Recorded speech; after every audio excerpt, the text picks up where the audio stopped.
me again, your boy Oniko Iho, your brand ambassador. And for today's vlog guys, I have here a product from a good friend of mine. At ito siya. So anong gagawin natin? I-reveal na natin at bigyan natin siya ng honest review. So I have here a flower inner perfume. So from the word itself guys, inner perfume. So as per my friend, sabi niya sa akin is ginagamit daw to sa mga ng mga private part natin. So, ayun. So, ang sabi niya sa akin is nilalagay daw dun sa may nearby lang ng private part. So, ibig sabihin, since sensitive nga yung private part natin, so dun sa may malapit lang na part. And yes, guys, let's try. Kasi yung isang scent nito na naamoy ko na is rose. And this time around, ang scent na to is sakura. So, ayan, review na natin, guys. So, yun. Once you open it, the box, so makikita mo dito, romantic parties inner perfume nakalagay dyan. Yan. Romantic perfume, inner perfume. Then, pag open mo, yun, ang cool guys. It's a sakura. Ayan. Maliit lang siya na box. Na liquid perfume. Ito siya guys. Nakikita nyo. Ayan. So, basta maliit lang siya na inner perfume. Ayan. Then, walang nakalagay eh. Basta di ko lang ito pala siya.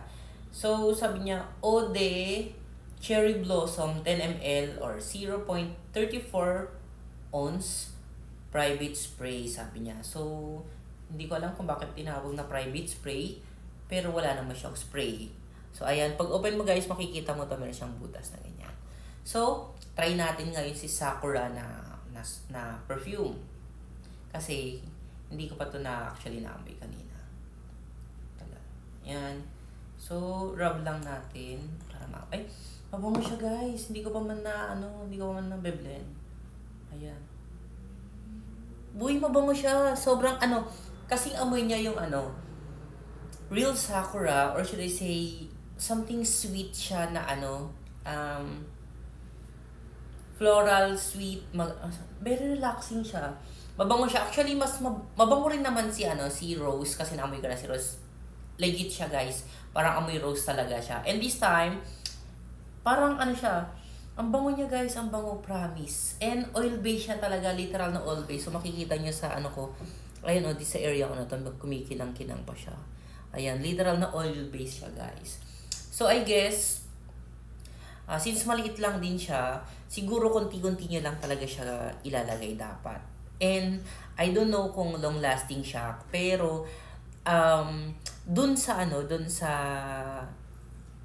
rose scent na pinaamoy sa akin at nilagay ko din sa area na to is mabango talaga siya. Even after ko mag-toilet, di ba naghugas na ako, nagsabon ako ng kamay after ko mag-toilet.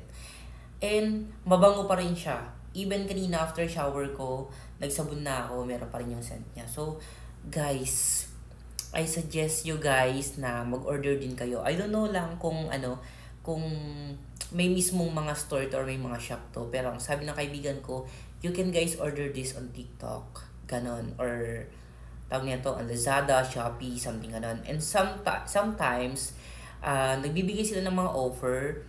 Just like sa mga 11/11, 12/12, ganon. Yung mga mga pa-offers nila. So, I suggest guys, try nyo to. Especially sa mga ladies, guys, I encourage you to buy this one and try to use it para sa mga jowa nyo, sa mga asawa nyo, and all, or for yourself na rin, para syempre mabango. And nabanggit din kasi ng kaibigan ko, guys. Yung iba daw, ginagamit siya sa perfume. So, parang nilalagay nila dito sa may pulse area nila dito. So, to stay last long. So, okay. So, since perfume naman siya, I'll gonna try it tomorrow. So, might be, ito muna yung gamitin ko na perfume for tomorrow. Then, let's see kung ano yung magiging reactions sa mga co-workmate ko from SNR. Then, itatry ko din sila na i-budol to buy this also. So, ayun guys, try nyo bumili kayo guys. Sa flower inner perfume ang pangalan niya. Ayan. Search nyo lang siguro sa mga tawag na to, Shopee, Lazada, TikTok, kanon. Ano nyo lang, check na lang. So, ayun. Basta sa akin, guys, I guarantee you, ang bango niya, sobra. Grab yours.